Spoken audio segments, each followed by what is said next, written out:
শপথ গ্রহণের পরদিন সাভারে জাতীয় স্মৃতিসৌধে মুক্তিযুদ্ধে বীর শহীদদের প্রতি শ্রদ্ধা জানিয়ে দিনের কর্মসূচি শুরু করেছেন নতুন প্রধানমন্ত্রী তারেক রহমান। আমরা সরাসরি যাচ্ছি জাতীয় স্মৃতিসৌধে।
দর্শক, আপনারা দেখলেন প্রধানমন্ত্রী হওয়ার পর রাষ্ট্রীয় প্রথম কোনো কর্মসূচিতে তারেক রহমান জাতীয় স্মৃতিসৌধে জাতির সূর্য সন্তানদের প্রতি ফুল দিয়ে শ্রদ্ধা জানালেন।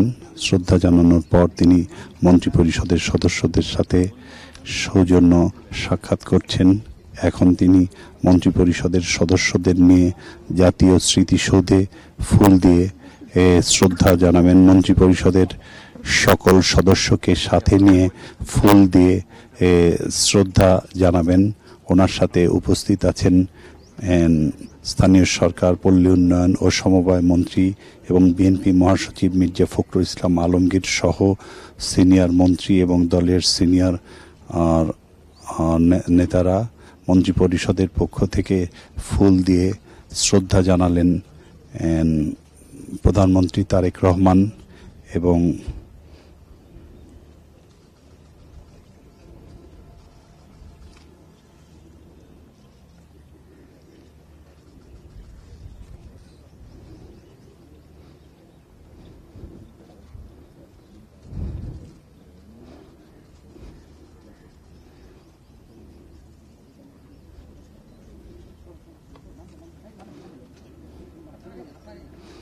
ফুল দিয়ে শ্রদ্ধা জানানোর শেষে মন্ত্রিপরিষদের সদস্যদের নিয়ে তারেক রহমান শহীদ বেদি ছেড়ে ধীরে ধীরে এগিয়ে যাচ্ছেন।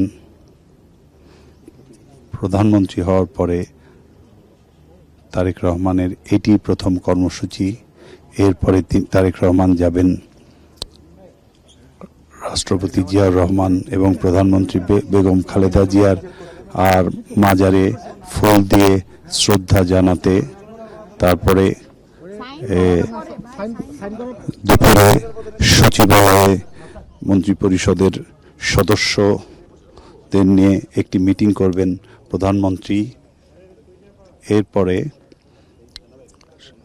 বিকেল 4টায় সকল সচিবের সঙ্গে বৈঠক করবেন প্রধানমন্ত্রী।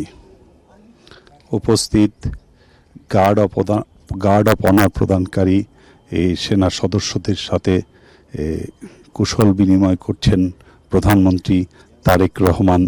দর্শক, আপনারা দেখতে পাচ্ছেন এবং তিনি সকলের সাথে শুভেচ্ছা বিনিময় করে ধীরে ধীরে গাড়ি বহরের দিকে এগিয়ে যাচ্ছেন।